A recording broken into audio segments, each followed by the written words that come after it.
দর্শক, এই যাত্রার খবর জানাতে সাভার থেকে সরাসরি যুক্ত হচ্ছেন সহকর্মী শাহিনুর রহমান শাহিন। শাহিন, একদম শেষ পর্যায়ে এসে এই যাত্রার কি অবস্থা দেখছেন, কি পরিস্থিতি আসলে রাস্তাঘাটের, জানাবেন আমাদের দর্শককে। জুথি, আপনাকে ধন্যবাদ। আসলে রাত পোহালে ঈদুল আজহা। আপনাকে যদি আমি জানিয়ে রাখি যে এখন পর্যন্ত আমরা দেখতে পাচ্ছি যে কাউন্টারগুলিতে কিন্তু প্রচুর যাত্রী অপেক্ষা করতেছে। আপনি দেখতে পাচ্ছেন। আপনাদের যদি দেখায় যে রাত হলে কি হবে, এখনো যারা শেষ মুহূর্তে যারা বিপণী বিতানে এবং বিভিন্ন কারখানায় যারা নিরাপত্তা কর্মী হিসাবে জয়েন করছিল, চাকরিরত ছিল, তারা কিন্তু অনেকেই ছুটি পেয়েছে, এমনটি কিন্তু আমরা শুনতে পেরেছি। আমরা আপনাদেরকে যদি দেখাই যে প্রত্যেকটি জায়গায় কিন্তু কাউন্টারে কিন্তু উপসে পড়া ভিড় আছে, এখনো আমরা দেখতে পাচ্ছি। এবং যে তুলনায় গাড়ি আছে তার চাইতে কিন্তু যাত্রী কম আছে, কিন্তু যাত্রীদের আমরা দেখেছি যে অনেকেই কিন্তু দাম দরাদরি করে উঠতেছে যাতে একটু কম রেটে যাওয়া যায়। এবং অনেকেই তারপর আমরা দেখতেছি এর মধ্যেও কিন্তু অনেকেই খোলা ট্রাকে কিন্তু যাচ্ছে, অনেকেই যে পণ্যবাহী যে গাড়ি ছিল গাড়ির উপরে ছাদে বসে যাচ্ছে, এমনটি কিন্তু আমরা দেখতে পেরেছি। অনেক সময় আমরা দেখতে পাচ্ছি যে ঝুঁকিপূর্ণ যে যানবাহন, বিশেষ করে মোটরসাইকেল, এটাতেও কিন্তু অনেকেই বাড়ি যাচ্ছে।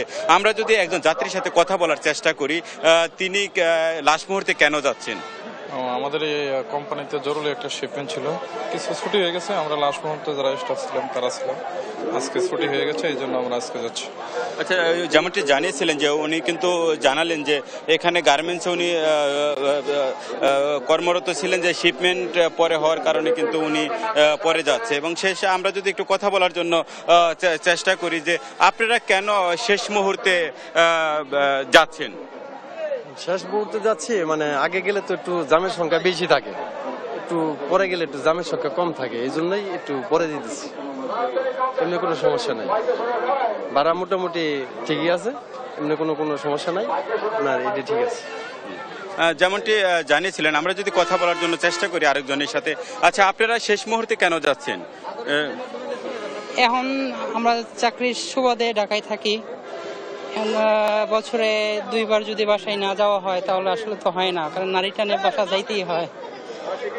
ঢাকায় ফ্যামিলি নিয়ে থাকি, বাসায় মা ভাই বোন আত্মীয় স্বজন সবাই থাকে।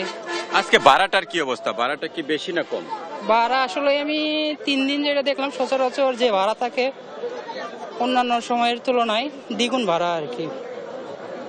আজকে তো যাত্রীর চাইতে গাড়ি বেশি, তারপরে ভাড়া কি বেশি? ওই হিসেবে আর কি বেশি আর কি। আচ্ছা, যেমনটি আসলে জানিয়েছিলেন যে যাত্রীর তুলনায় যদি বাস বেশি থাকলেও কিন্তু তারা কিন্তু অভিযোগ করছে এখন পর্যন্ত যে বাস ভাড়া বেশি আছে, এমনটি কিন্তু জানিয়েছে। আসলে এখন পর্যন্ত আপনাদের যদি রাস্তার খবরটি জানাই যে নবীনগর থেকে চন্ডা যে রাস্তা আছে, এই রাস্তা কিন্তু নির্বিঘ্নে গাড়ি এক প্রান্ত থেকে আরেক প্রান্তে যেতে পারতেছে কোনো যানজট ছাড়া। এবং ঢাকার ইচ্ছে মহাসড়কেও কিন্তু স্বাচ্ছন্দ্যে মানুষ যেতে পারছে, এমনটি কিন্তু আমরা দেখতে পাচ্ছি। এখন পর্যন্ত কোনো রাস্তায় কোনো যানজট নেই। আমরা এই ছিল আশুলিয়ার বাইপাল মোড় থেকে জুথি। সাভার থেকে যুক্ত হয়েছিলেন আমাদের সহকর্মী শাহিনুর রহমান শাহিন।